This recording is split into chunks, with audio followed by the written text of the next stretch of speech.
गुजरात की गांधीनगर सीट से जो भी चुनाव जीतता है उसका डंका पूरे देश में बजता है। नरेंद्र मोदी के 400 पार के मिशन के चाणक्य अमित शाह दूसरी बार गांधीनगर से लोकसभा का चुनाव लड़ रहे हैं। और आपको बता दें कि कांग्रेस यहाँ पे चुनाव तो लड़ती है लेकिन सिर्फ नाम के लिए, उस कहीं दिखाई नहीं देती है।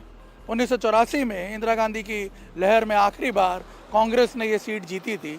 उसके बाद से पिछले 35 साल से गांधीनगर की लोकसभा सीट बीजेपी का अवैध किला बना हुआ है। आपको बता दें कि वाराणसी के बाद गांधीनगर दूसरी ऐसी सीट है जो कि एक हॉट सीट कही जा सकती है। गांधीनगर गृह मंत्री अमित शाह का होम ग्राउंड है। यहां अमित शाह की न किसी से टक्कर है, न विरोधियों का कोई चक्कर है। बूथ से यूथ तक सब रंग भगवा है और राजनीति का हर पेंच टाइट है। इस वक्त हम गांधीनगर लोकसभा क्षेत्र में हैं।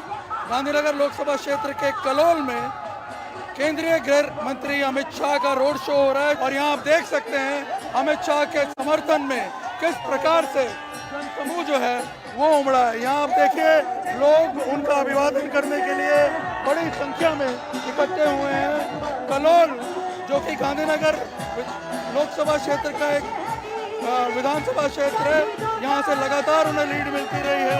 इस कॉन्स्टिट्यूंसी के साथ अमित शाह का 40 साल पुराना नाता है। लगातार उन्होंने इस कॉन्स्टिट्यूंसी को नर्चर किया है।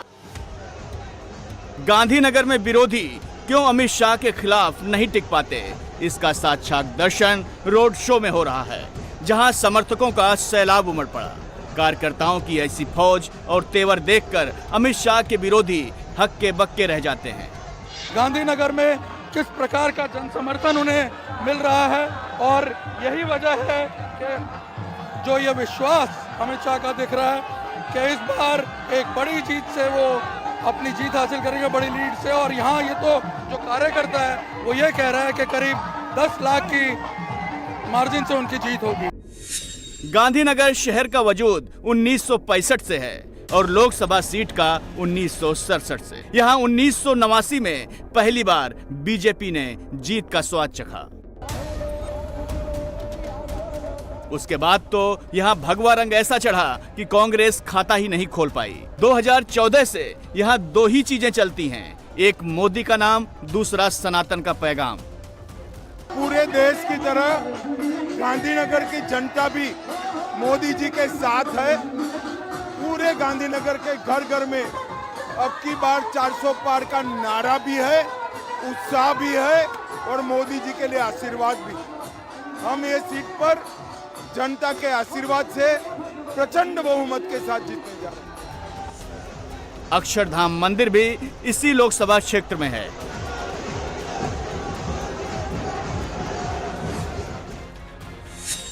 गांधीनगर लोकसभा सीट में करीब 19 लाख मतदाता हैं। 2019 में अमित शाह ने यहां करीब 70% वोट पाकर प्रचंड जीत हासिल की थी।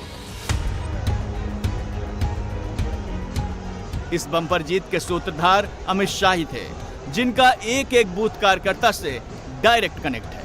दिलचस्प बात यह है कि अमित शाह ने गांधीनगर से ही अपनी राजनीति की यात्रा शुरू की थी। तब वो दीवारों पर बीजेपी के पोस्टर चिपकाते थे। यहाँ से आपने अपने कैरियर की, पॉलिटिकल कैरियर की शुरुआत की। इसी कॉन्स्टिट्यूंसी में जगह जगह पोस्टर लगा के एक कार्यकर्ता के रूप में काम करना शुरू किया। और आज जब ये अपार जन समर्थन आप देखते हैं तब कैसा अनुभूति होती है? मन में बहुत संतोष और उत्साह का वातावरण हुआ है। यहीं से मैं पला बड़ा, 30 साल तक जनप्रतिनिधि रहा। यहीं सैकड़ों दीवारों पर कमल पुतवाए हैं, हर खंबे पर पोस्टर लगाए हैं और आज वही जनता आज जब इससे उत्साह से स्वागत कर रही है, माताएं बहनें आशीर्वाद दे रही है, मेरे लिए इससे सौभाग्य की बड़ी कोई बात नहीं होती। इसलिए कहा जाता है कि यहाँ कोई समीकरण काम नहीं करता है। देखिए यहाँ सिर्फ मोदी ही चलता है। अमित भाई ये बताइए कि जो 400 पार का नारा है, 400 पार का जो संकल्प है, आपको क्या लगता है किस तरह से बीजेपी उसे हासिल करेगी? हम 272 से 300 हुए, 300 से इस बार 370 भी होंगे और एनडीए की टैली 400 पार कर लेगी। तेलंगाना, ओडिशा, आंध्र और तमिलनाडु इन सारे राज्यों में बढ़ोतरी करेंगे। यूपी में भी इस बार हमारी सीटें बढ़ेंगी। क्षत्रिय समाज थोड़ा नाराज है, कैसे मनाएंगे? देखिए, रूपाला जी ने बहुत स्पष्टता से असंदिग्ध रूप से माफी मांग ली है और मैं मानता हूं उनको माफ करेगी। हॉट सीट गांधीनगर लोकसभा क्षेत्र में 7 विधानसभा सीट हैं। गांधीनगर उत्तर, कलोल, साणंद, घटलोडिया, नारायणपुरा, बीजापुर और साबरमती। मुख्यमंत्री भूपेंद्र पटेल घटलोडिया से विधायक हैं। अमित शाह को पिछली बार यहां से भारी बढ़त मिली थी। केंद्रीय गृह मंत्री अमित शाह अपने पारंपरिक जो सीट है गांधीनगर लोकसभा, एक भव्य रोड शो अहमदाबाद में हो रहा है जो कि गांधीनगर कॉन्स्टिट्यूंसी का पार्ट है। और आपको बता दूं, यहाँ पे जो जुनून, जो उत्साह देखते ही बनता है अमित शाह के स्वागत में। इस वक्त अहमदाबाद के घाटलोडिया इलाके में खड़े हैं और आपको बता दूं कि यहाँ पे कितनी बड़ी संख्या में लोग उनके स्वागत के लिए पहुंचे हैं। मुख्यमंत्री उनके साथ हैं, प्रदेश अध्यक्ष CR पाटिल उनके साथ हैं। और आपको बता दें, घाटलोडिया वो सीट है जहां मुख्यमंत्री भूपेंद्र पटेल यहां से जीते थे और करीब 1,92,000 की लीड से वो यहाँ पे चुनाव जीते थे।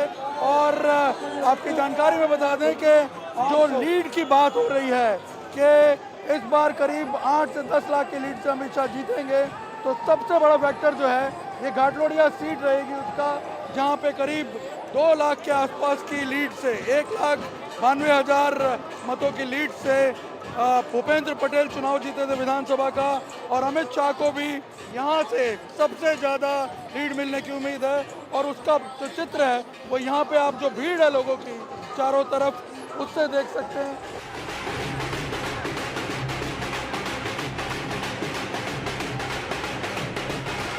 अमित शाह का नारायणपुरा से खास कनेक्शन है। 2010 में जब उन्हें 2 साल के लिए गुजरात से बाहर भेज दिया गया था, तो उन्होंने 2012 में नारायणपुरा सीट से ही वापसी की थी। तब अमित शाह ने अपने विरोधियों को कहा था, मेरा पानी उतरता देख किनारे पर घर मत बना लेना, मैं समंदर हूं, लौट कर जरूर आऊंगा। अमित शाह लौटे और इतना ताकतवर हो गए कि आज भी नारायणपुरा तो क्या, पूरे गांधीनगर की राजनीति में उन्हें कोई चुनौती नहीं दे सकता। इस क्षेत्र की जनता ने जब भी मैं पार्टी के लिए, मेरे स्वयं के लिए वोट मांगने आया, मुझे बड़े चाव से, बड़े मन से आशीर्वाद दिया है और हमेशा मजबूत बहुमत के साथ चुनाव में जीता है। मोदी जी ने देश को सुरक्षित किया है, देश को समृद्ध किया है और 80 करोड़ से ज्यादा गरीबों के जीवन में नए उत्साह और नई आशा को पुनर्जीवित करने का काम नरेंद्र मोदी जी ने किया है। ये चुनाव में पूरा देश नरेंद्र मोदी जी को तीसरी बार 400 पार के साथ प्रधानमंत्री बनाने के लिए उत्साहित है। मोदी जी ने 2047 में पूर्ण विकसित भारत और दुनिया में हर क्षेत्र में सर्वप्रथम भारत, एक कल्पना को, इस संकल्प को 130 करोड़ की जनता का संकल्प बनाने में सफलता प्राप्त की है। और अगर इस मुकाम पर देश को पहुंचाना है तो ये 5 साल बहुत महत्वपूर्ण है। 10 साल जो देश की जनता ने दिए वो यूपीए सरकार ने किए हुए गड्ढे भरने में गए हैं और ये 5 साल जो आने वाले हैं ये विकसित भारत की भव्य इमारत बनाने की नींव डालने के 5 साल होने वाले हैं।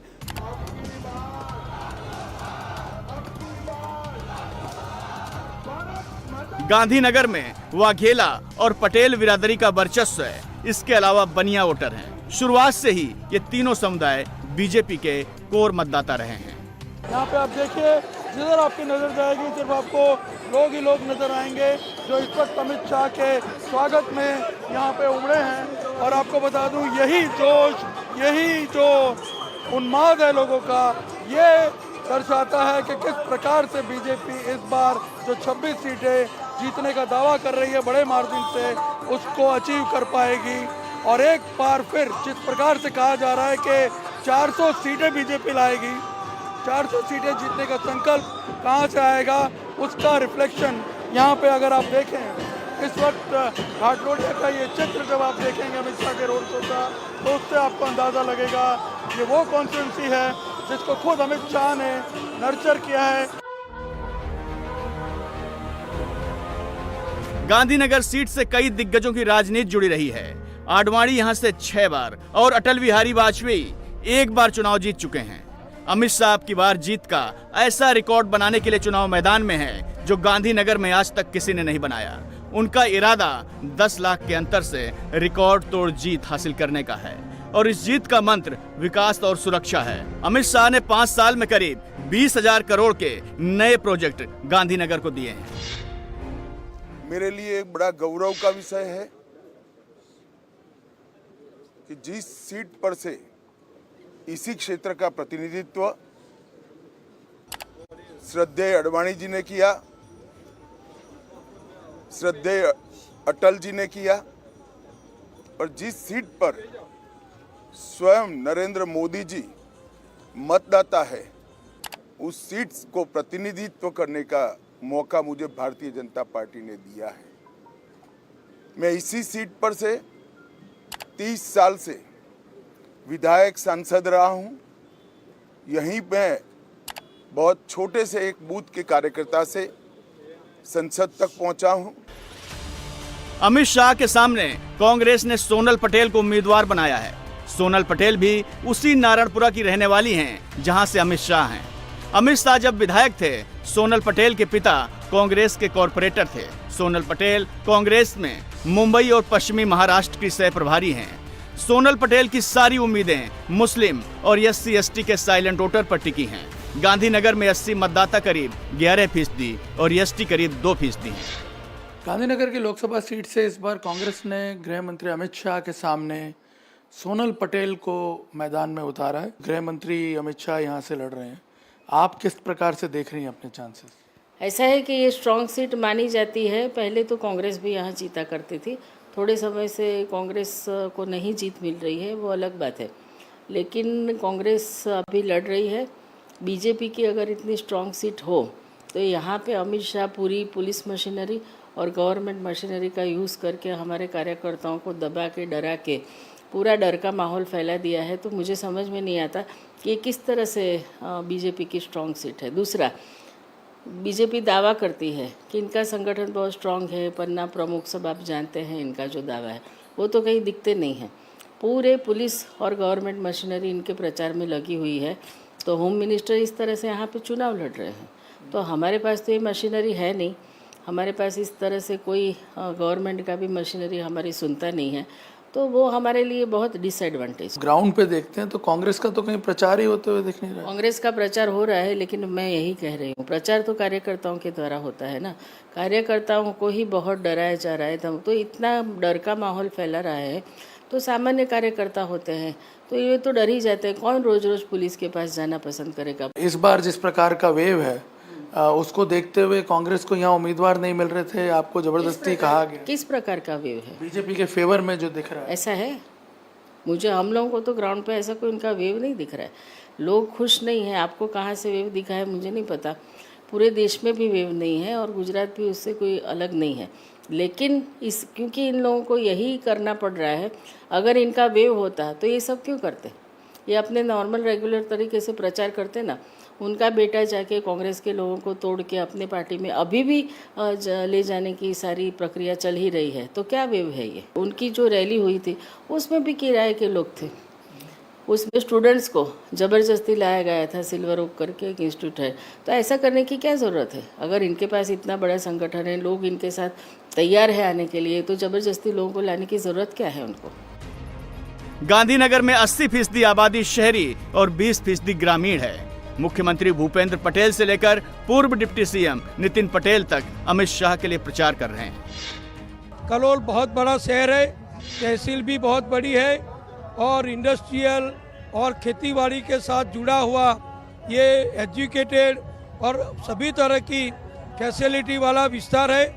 और 5 साल जो अभी उन्होंने यहाँ काम किया उसमें यहाँ की जनता को इतनी बड़ी बड़ी योजनाओं का लाभ दिलवाया और साथ में छोटे से छोटे व्यक्ति के लिए भी, गरीब से गरीब व्यक्ति के लिए भी अमित भाई ने ऐसी व्यवस्था की थी कि सबका काम हो जाए। इस प्रकार से लोगों का प्रेम उनको प्राप्त हुआ है। हमारा कलोल, छतराल, कड़ी ये सब इंडस्ट्रियल एरिया है, तो यहाँ अन्य राज्यों के लोग भी बहुत बड़ी मात्रा में रहते हैं। तो सिर्फ गुजराती नहीं, पूरे देश की जनता इधर रहती है, मतदार भी रहते हैं, तो सबका समर्थन माननीय अमित भाई को मिल रहा है। गांधीनगर गुजरात का इंडस्ट्रियल हब है, लिहाजा यहाँ गुजरातियों के अलावा उत्तर भारतीय, दक्षिण भारतीय, नॉर्थ ईस्ट और मुस्लिम मतदाता भी काफी हैं। गांधीनगर में मिनी इंडिया की परफेक्ट पिक्चर बनती है और यहाँ से राजनीति की जो पिक्चर बनती है उसका असर पूरे देश में दिखाई देता है।